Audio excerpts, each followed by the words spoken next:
There you go. I just can't get enough of that song. I wonder why.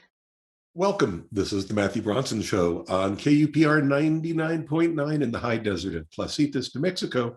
Today on Conversations with Matthew Bronson, I'm speaking with Jim Pettegrew, a local representative of one of the, I'd say, most popular PV, photovoltaic, solar, residential solar, probably commercial too, in our area. And we're going to talk about if you are thinking about taking the plunge, as it were. I guess it's on the roof, it's taking the leap to go solar. We want to talk about things that you as a listener, a potential customer, really should be thinking about, because it's possible that if you have a good person to talk to like Jim, he may go, it just doesn't work for you. So with that said, welcome, Jim. Thank you, Matthew. You are not a new kid on the block. You've been doing this for a while. I have. I've been in solar now, less than 7 years, but not my whole life. But I've got a good amount of experience under my belt now. Any relevant previous work experience? Well, my work experience largely was in real estate. I was a real estate broker most of my working life, which actually served me quite well because I've been around home building and construction, which really helps me in my solar practice.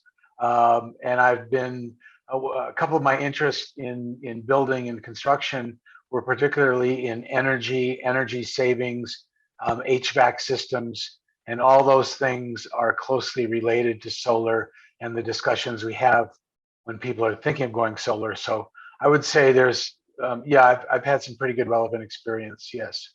So that makes you perfect to be here. Well, thanks. I hope so. Because every home that you sold someone or sold for someone you had to get to know enough that it was kind of your house in a way. Well, you're right. I think whatever someone is selling, and I've sold homes and I've worked in a ski shop a long time ago. You need to know your product, and that's true in whatever you're doing. You need to know how to answer every question, and you need to know the product inside out.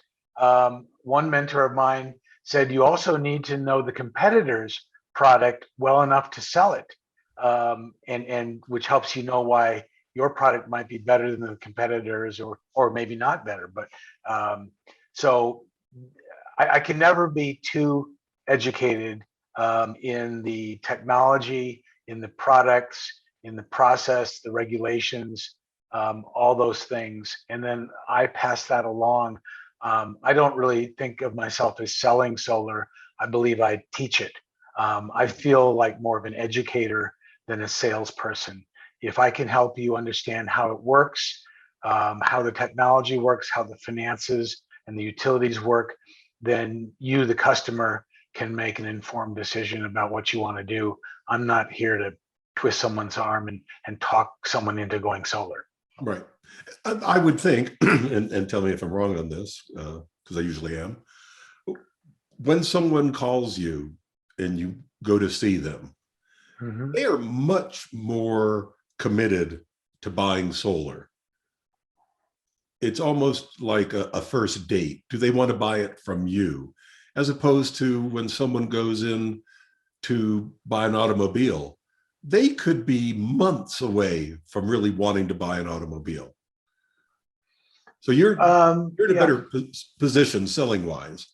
They're almost picking you. No, that's true. More people than not are pretty close to saying, yes, let's do this. And they're simply deciding who it is that they want to do it, which company, which brand of hardware, and that sort of thing. Most people are not just dabbling in it, although some are. Some read an article or saw something on television and they think solar is cool, which it is. They don't know much about it, which is fine. And as they start to learn more about it, they either gravitate toward it, or they say, yeah, this maybe isn't really for me, or that sort of thing. So, but you're right. Most people are pretty interested in it by the time I speak with them.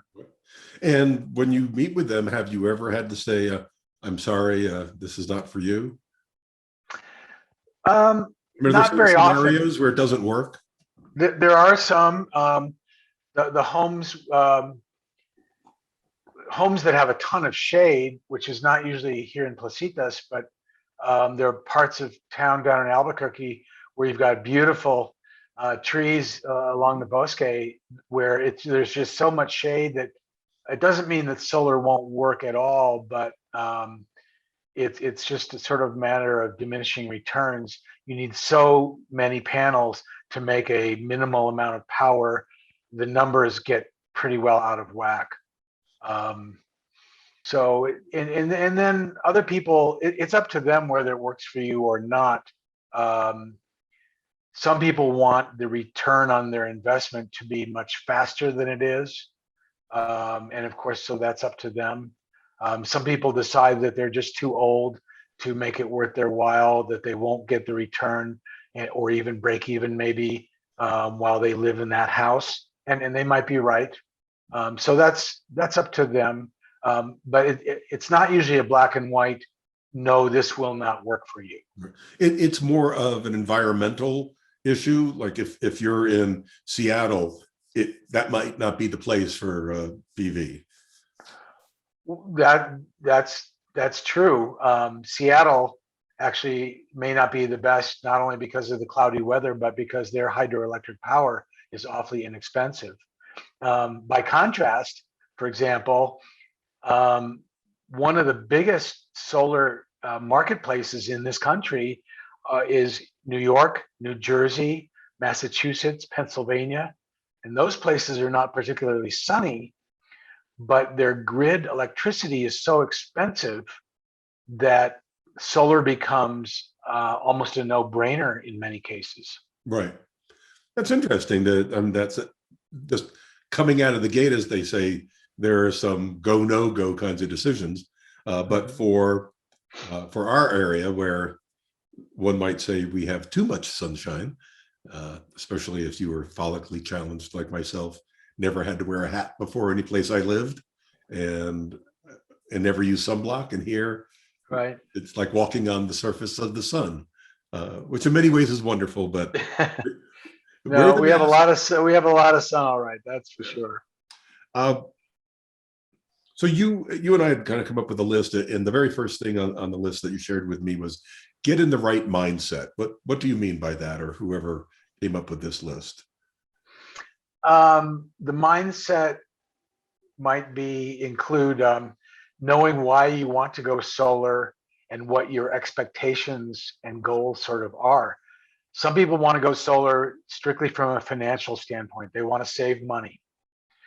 Some people want to go solar because it's good for the environment and good for the planet and the climate. And other people still, they want to go solar because they love the technology, that it's cool that you can make all your power on your rooftop and get some independence from the power company.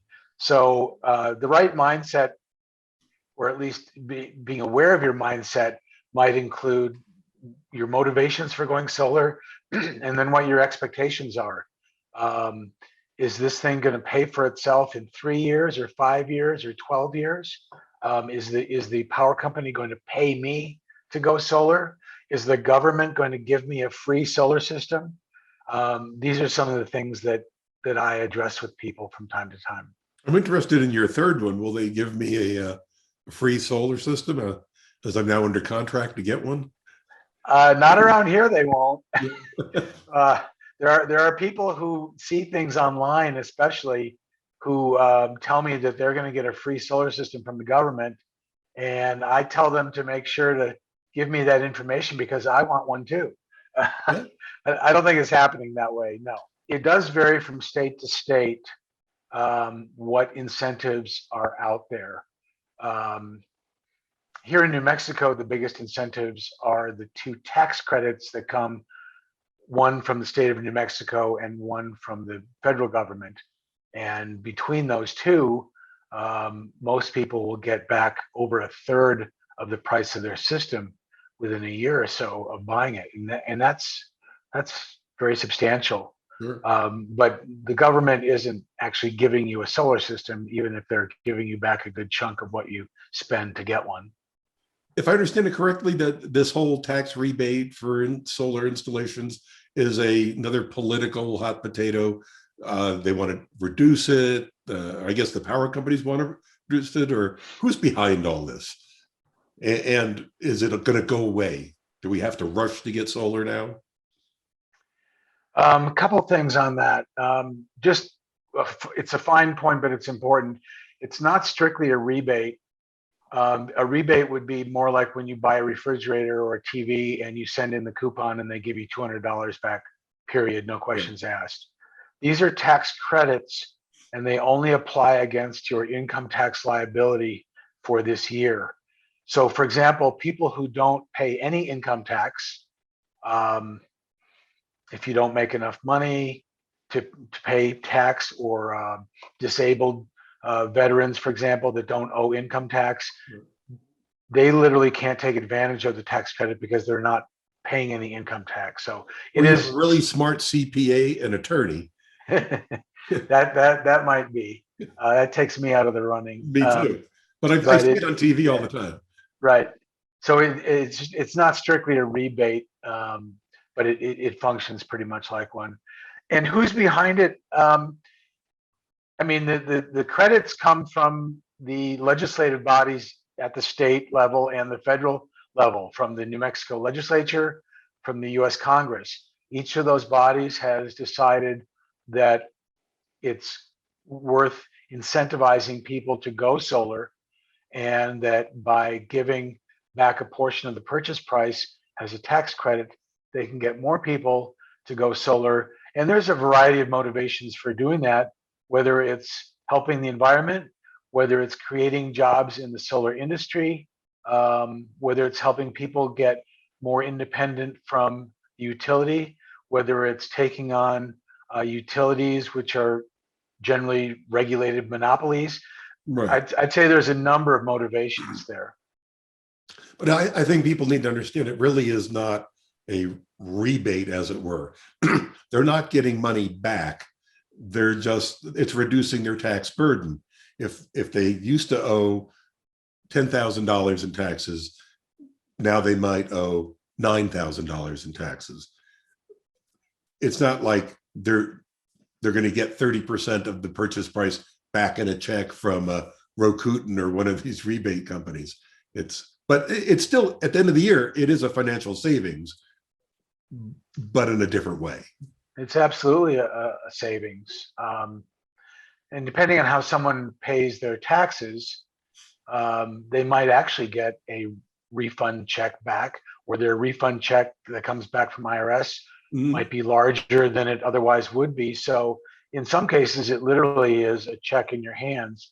But either way, it is getting you back a good chunk of what you paid for the solar system. And that's whether you paid out of your pocket or whether you financed it through a bank or other lender. That doesn't matter. The tax credits are the same. You own the system, in our case anyway. You're buying the system, you own it, and so you are liable to get those tax credits back. Right. Well, super. I think we solved that one. I mean, you noted that buying by price is not necessarily the best way to go about this. That's my opinion and our company's philosophy. We like to make a distinction between price and value, and certainly price is part of value, but so is performance and reliability and service. And if someone thinks that there's a difference between price and value, if someone has experienced the phenomenon of you get what you pay for, that's what I'm talking about. But sometimes, the dollar store has some good values. Sometimes they do have good values. they're in your business, but Right. is there really that much of a difference in the product itself and the installation?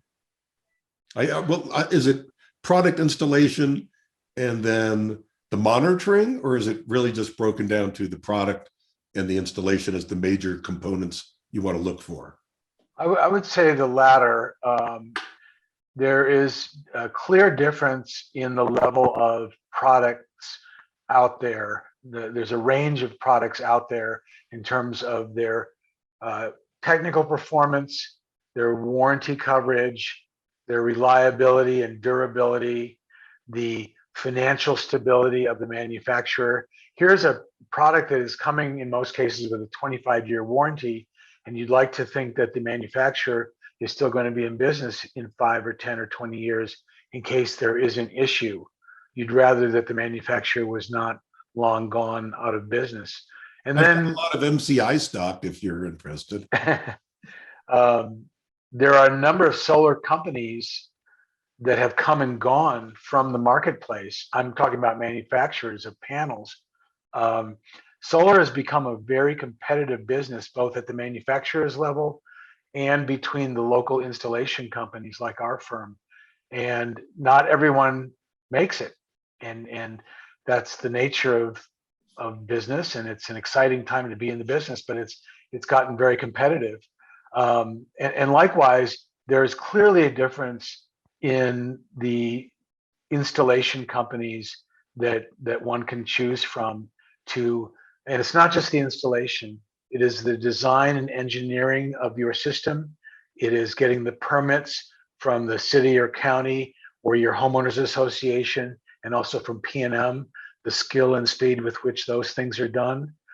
It is the installation itself, not just attaching panels to your roof or to the ground, but you've got someone digging into the electrical service in your home. Who are you going to trust to work on your roof, to dig into your electrical system in your garage? You want someone that you trust to be dealing with. For most people, their biggest asset in the world is your home that you own, and you want someone that you trust to be working there. And then after it's all done, what is the level of service that you're going to get from the local company, if any, for service after the sale, 6 months or 6 years or 16 years down the road? So those are the things that we think there's some clear differences in the choices that you make. There were two things you said that motivated me to go a level lower. The design and engineering of it. Right. I know most people don't believe it, but I actually do a little research for my interviews. And one of the things I found was, solar, residential solar, the photovoltaic cells, the whole system, a kit, do it yourself. And, it's not the same as what you all do, but many people have traveled around, especially out in the country around here, and they could see 6 or 8 panels on some kind of platform that someone's running into a small home or a mobile vehicle. And they go, well, can't I just get these, put them on my roof, and I guess hire an electrician to plug it in? I don't know. That seems so dangerous to me.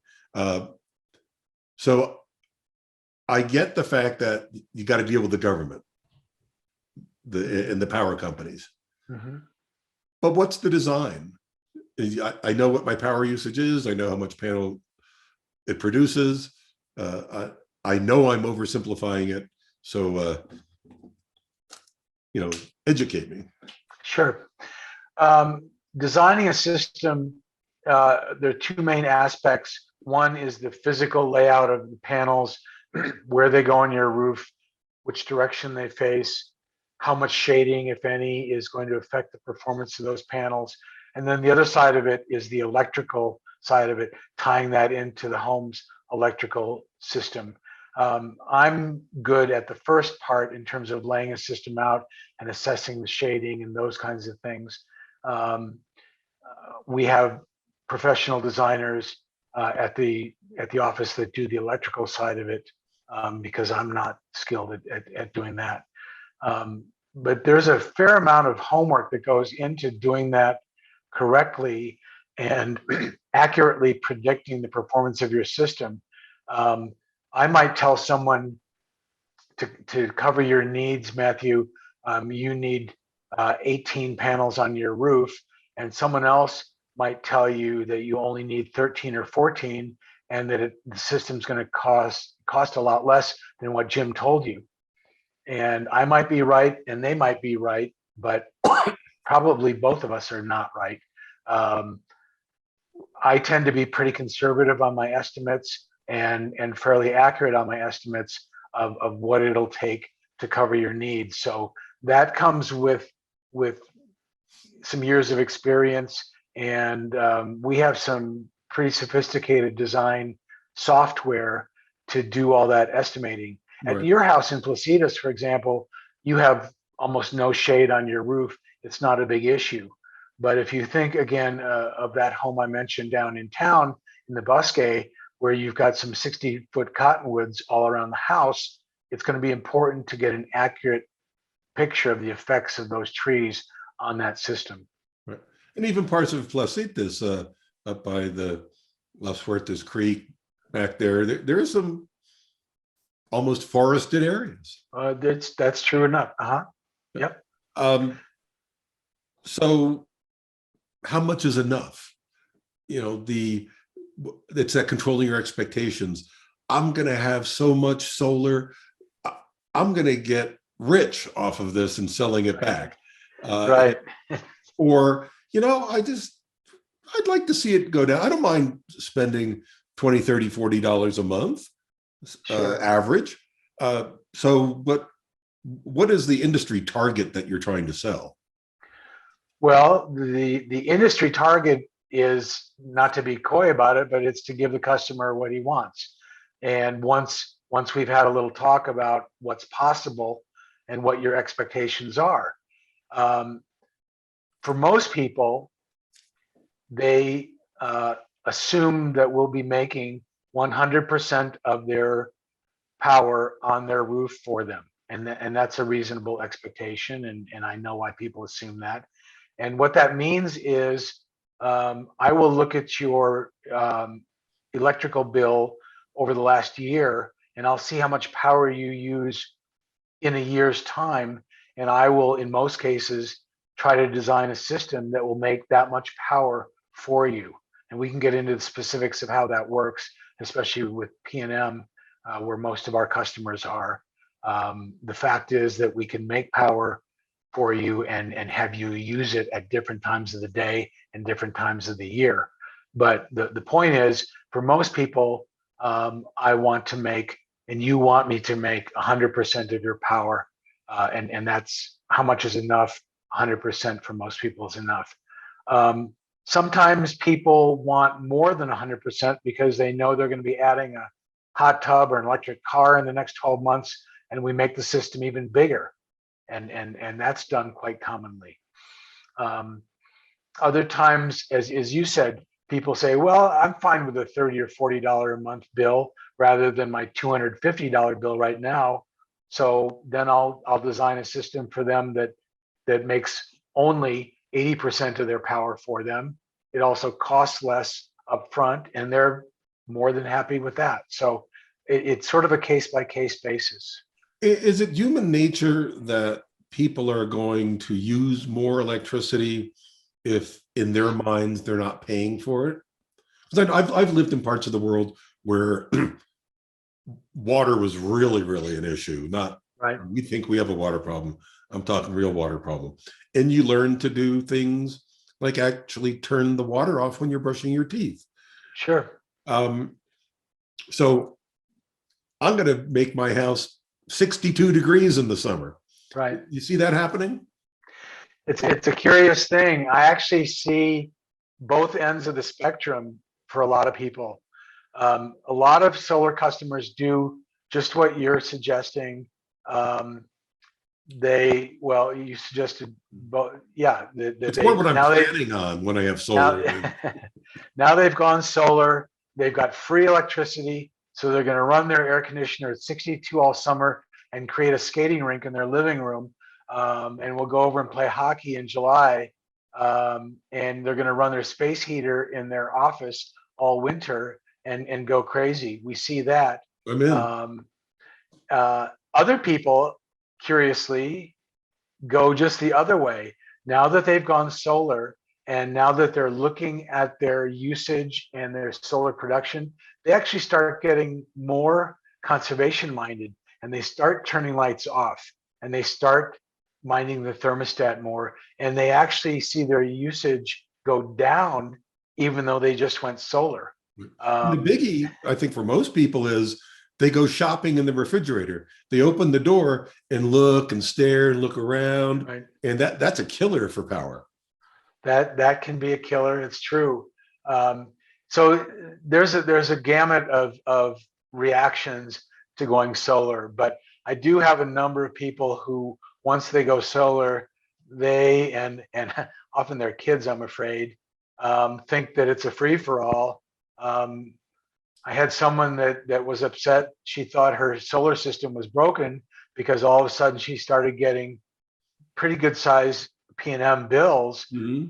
8-10 months after she had gone solar, and it turned out that her teenage kids had really fallen in love with their hot tub and were using it all day, every day, all winter, and it sent their usage through the roof. Kids, maybe they. Well, that's a whole nother subject. I think at this point, I want to make sure people understand when you have solar, you're not actually making electricity for your home. You are a remote electrical producer for PNM, and that power goes straight to them. And the power that you get is the same way you always got it. This is just an accounting issue. And the point behind that is that A, people should understand what's happening, and B, it is not a step towards going off grid. That's a whole different conversation. It's a whole different expense issue. And in some cases, it may not even be permissible. So have I said anything in there that you'd like to disagree with, Counselor? No, not really disagree with. As you said, functionally, it is sort of a net accounting issue, and that's true enough. Although in actuality, the power that is being made on your roof will go into your house first, to the extent that your house is using power. Any power over and above what your house is using at this moment, yes, it will go back into the grid and go into PNM's general grid and so forth. And the surplus is being accounted for on your bill. So that is accurate. But actually, most of those electrons that are being produced on your roof are going into your house first. But it's important. Yes, you're not going off the grid. At least what 99% of the solar installations in this state are called grid tied solar. You will still be connected to your utility.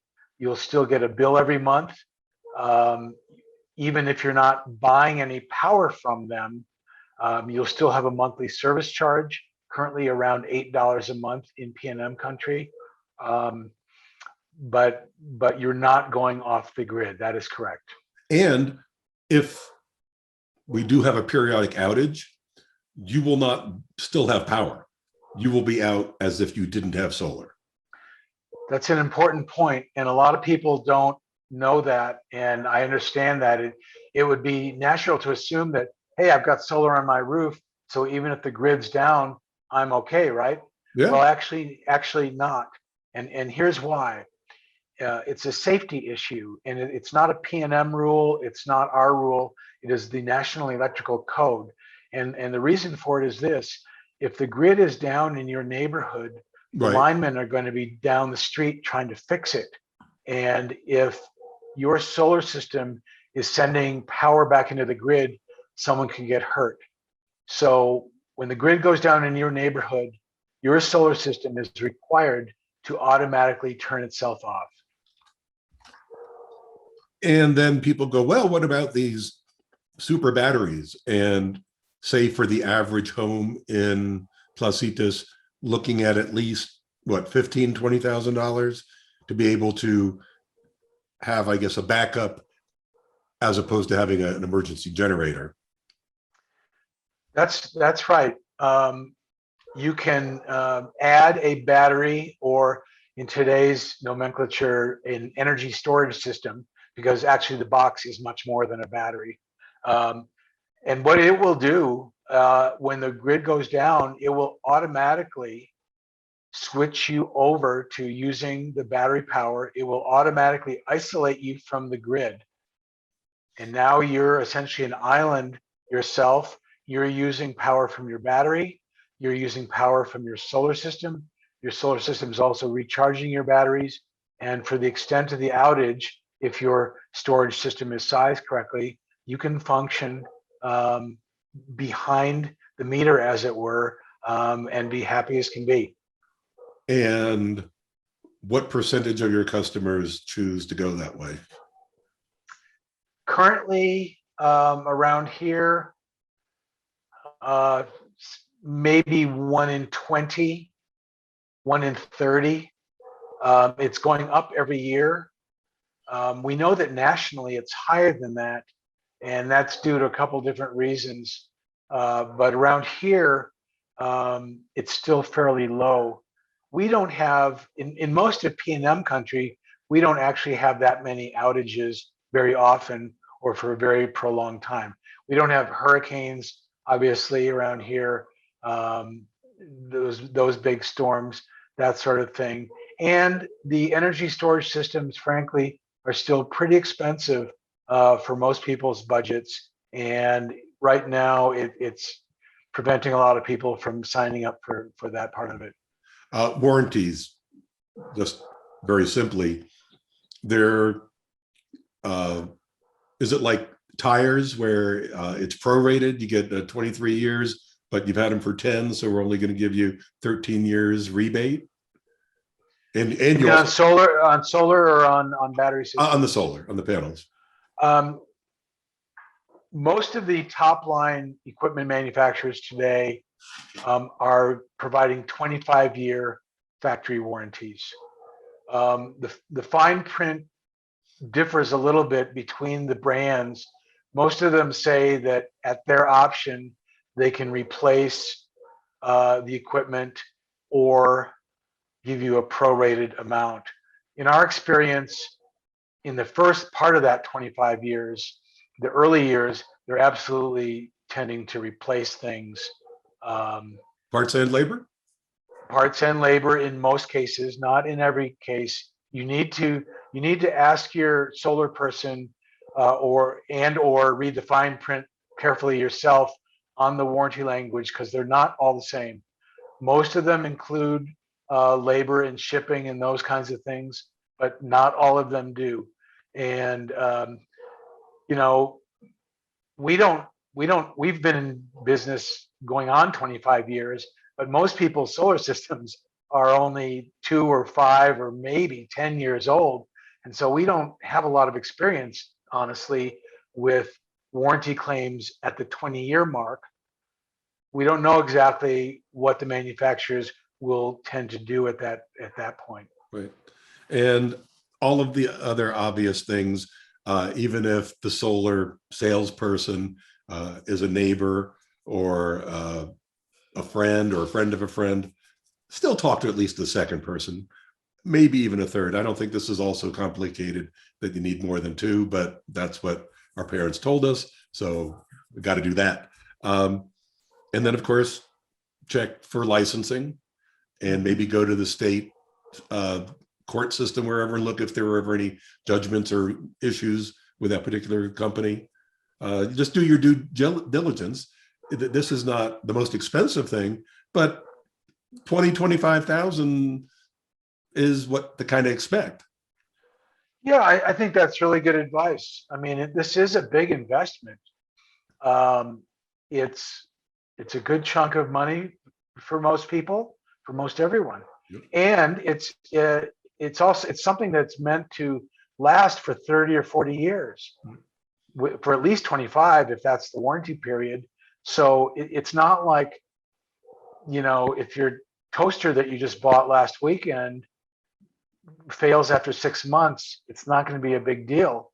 But you really want to do some research and It can ruin compare. Sunday morning if that toaster breaks. Good point. No, I think, most people are not so impulsive that they're just going to buy the first thing that comes along when it comes to solar, and that's totally understandable. Something big for me, Jim, is that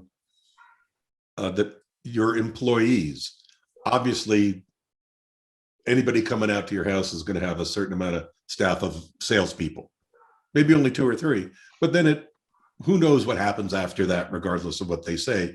It's how many of the people who are going to be climbing on my roof and digging in my garage, how many of those are actually on your payroll and they're not hired guns for the day?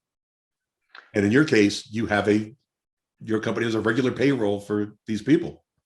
That's true, and that's back to one of the differences I mentioned earlier in terms of the local companies that you choose to do your solar system. Some of the companies have crews from out of town or out of state that come and do their installations. Right. Some of the companies have designers that are sitting in a cubicle in Las Vegas or Salt Lake City that don't even know where Placitas is, and they've never been here and they never will. They don't know the utility. They've never seen a house with a flat roof. That's hard for them to figure out. So our company, which is not the only choice, but everyone that works on your system with our company is a full-time employee of our company. And we think that's worth a lot. We're more involved. We're not just here for a week and then going back to Phoenix when the installation is done. We live and work here, and our kids are in school here, and that's an important difference, we feel, compared to some of the other companies you can choose. Well, as I had mentioned, Jim, and since we're kind of getting towards the end here, let's reveal your involvement. As I said, you're Jim Pettegrew, but currently you work for or with what company? Our company is Positive Energy Solar. We have offices in Santa Fe and Albuquerque. We've been in business 24 years this month, as a matter of fact. We are an employee-owned company. So about 2/3 of our 90 or so employees are the owners of the company, which we love the model. It keeps us more involved. I think you care a little bit more when you're an owner of the company. You'll have installers on your roof that have been with us for 6 or 8 years and are owners of the company. And that's not something that most of the solar installers here in the Albuquerque area can say. And if people want to speak to you directly, how do they get a hold of you? They can call me. I can give you my number if you like. Please. 505-717-5514. You can call me or text me at that number. Okay. You can email jim@positiveenergysolar.com, and be happy to speak with any of you about your questions and ideas about going solar at your home. So at a minimum, Jim, if people are investigating or moving forward, you'd probably be a good choice for one of the 3 people that they visit with. Well, I certainly think so, but I'm biased. I agree. Our company is very well regarded, and that's bragging, but I think we've earned that. I live here in Placitas myself. I'm in Placitas Homesteads. I'm neighbor to a lot of your listeners, and so I know. Just stop by, say hi, have a cup of coffee. Come on, pod is on. So no, I'd love to speak with you. Pot of coffee. Okay, times are changing. They they are and they aren't, Matthew. Well, that's a whole nother show, Jim. I want to do kind of a exit reentry. As I told you in the beginning, there was the educational part that we've done, and then there's Sure. a whole other part of the discussion that I want to tack on here somewhat quickly. But if you don't want to hear that, don't stay tuned. But if you do, you have been listening to the Matthew Bronson Show on KUPR 99.9 in the high desert of Placitas. And we've been talking with Jim Pettegrew of Positive Solar about what you need to know if you're considering solar. So for the Matthew Bronson Show and Jim Pettegrew of Positive Solar here on KUPR 99.9 in the beautiful high desert of Placitas, New Mexico. Thank you, Jim. Thank you so much for having me, Matthew. And thank you, Placitas, and I guess since we stream the world, we'll see you next time. Thanks.